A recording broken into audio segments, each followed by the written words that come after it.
I was folding laundry in my quiet kitchen when my phone buzzed with a message from my longtime neighbor. Clara, sorry, Edith, but we've bought your garden plot from the city. It was up for auction due to unpaid taxes. We needed the space for our expansion. You'll understand. 40 years of tending that soil, planting flowers and veggies that fed my soul after my husband's death. And she snatched it away like it was nothing. But I took a deep breath and felt a spark ignite inside me because there was something Clara and everyone else didn't know about my little garden or my late husband. My name is Edith Monroe, and I'm 76 years old. Until that message, I thought friendships like mine and Clara's were unbreakable. We'd been neighbors for over 3 decades, sharing cups of tea, recipes, and secrets. My husband, George, passed away 9 months ago from a stroke, right in the middle of our morning walk.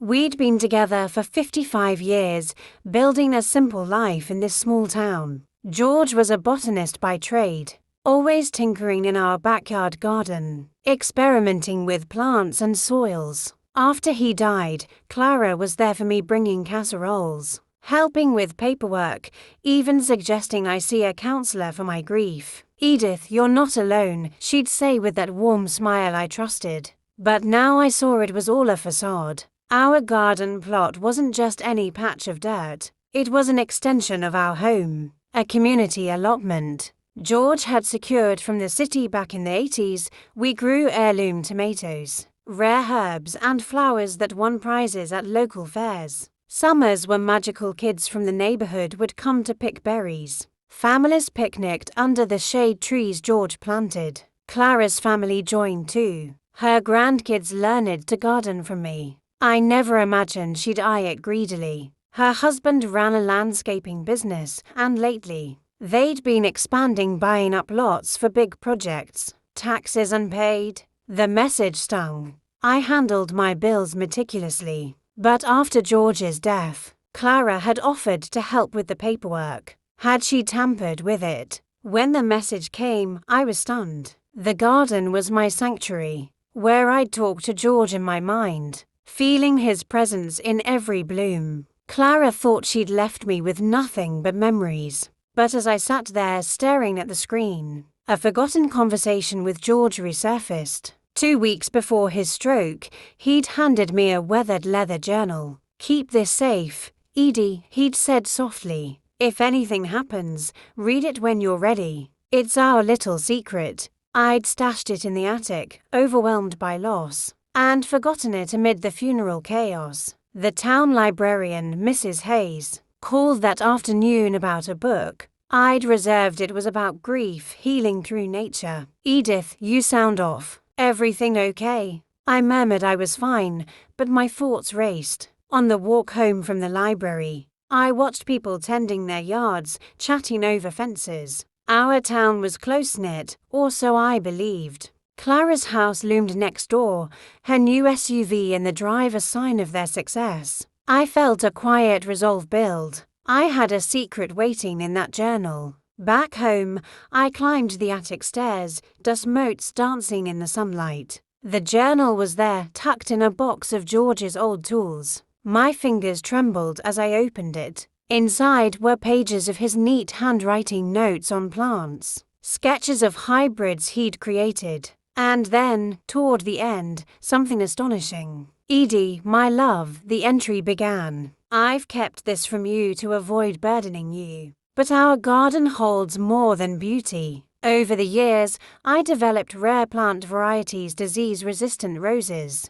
high-yield herbs, even a berry that thrives in poor soil. I patented them quietly through a small company I set up. You're the sole beneficiary. The seeds and rights are worth a fortune to botanists and farms. Use them if needed, and remember, growth comes from deep roots." Tears welled as I flipped through. Attached were patent certificates, lab reports, and bank statements for a trust fund with balances that made my head spin. George hadn't just gardened for joy. He'd innovated, selling seeds anonymously to big agriculture firms. The garden plot, it was the testing ground, legally tied to the patents. Clara's purchase was invalid because the land held protected intellectual property, and buried in the journal. Coordinates for seed banks. He'd hidden in the garden rare specimens worth thousands each. I laughed softly, the sound echoing in the attic. All those years George played the humble gardener, but he'd built a botanical legacy.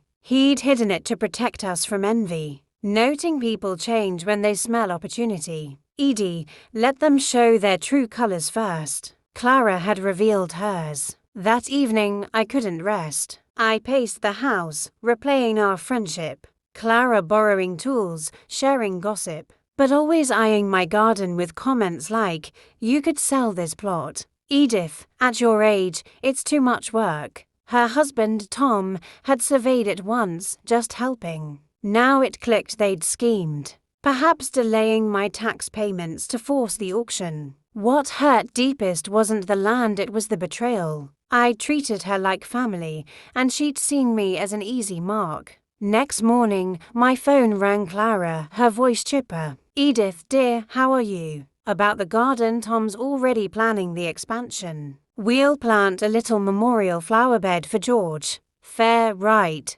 "Fair," I kept calm. "That's thoughtful. When did you notice the taxes issue?" "Oh, months ago. We helped, remember?" "Don't worry, you'll get a small cut from our profits." "A cut from my own legacy?" "See you soon," I said, hanging up. They thought I'd wilt away. But George's journal gave me roots. I called Mr. Larkin, George's old colleague from the Botanical Society, a lawyer specializing in patents. "Edith, good to hear from you. What's up?" I explained the auction, the journal, the patents. His whistle was sharp. "Those varieties are gold mines. The land's protected. Any sales void. We can reclaim it immediately and sue for interference if needed." "No suit yet," I replied.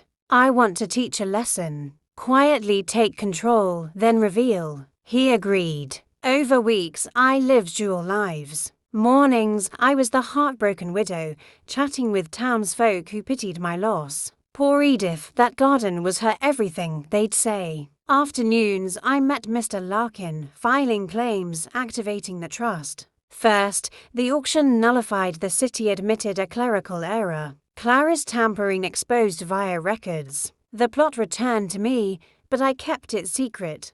Digging deeper, I learned Clara and Tom were in debt, their business overextended. They targeted my plot for a big contract. George's seeds. I tested one variety in a pot, it grew fast, vibrant. Labs confirmed worth fortunes. Mr. Larkin froze assets tied to the patents like rare plants. Clara had borrowed seeds from. Her texts came. "Edith, our new roses are wilting strangely. Any advice?" I replied innocently, "Must be the soil." The town fair approached where I'd always entered my blooms. Clara bragged about her new garden entries. I entered quietly, using George's hybrids. Confrontation brewed. Mr. Larkin sent an anonymous notice, the plot's ownership disputed.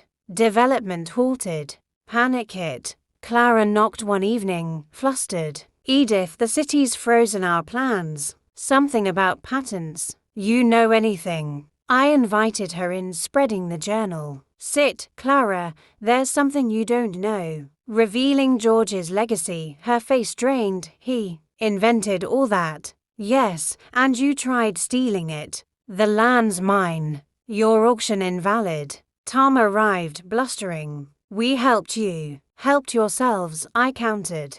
Documents showed their tampering, delayed mails, forged notices. They begged. "We're ruined without that plot." Mr. Larkin joined via call. "Terms: return the land, pay restitution, no more schemes." Clara cried, "We thought you wouldn't mind at your age." "My age has wisdom you lack." I softened slightly. "Friendship isn't taking, it's giving." We settled at the fair. My entries won top prizes, Clara's failed. Town buzzed my comeback. I donated seeds to community gardens, teaching kids George's ways. Now, at 77, my garden thrives. Clara moved away, shamed. We nod politely if paths cross. I volunteer, sharing botany, reminding true growth needs honest soil. Life's moral: betrayal weeds out fakes, but deep roots endure. Nurture wisely. Welcome to my channel, where I share tales of resilience and hidden strengths.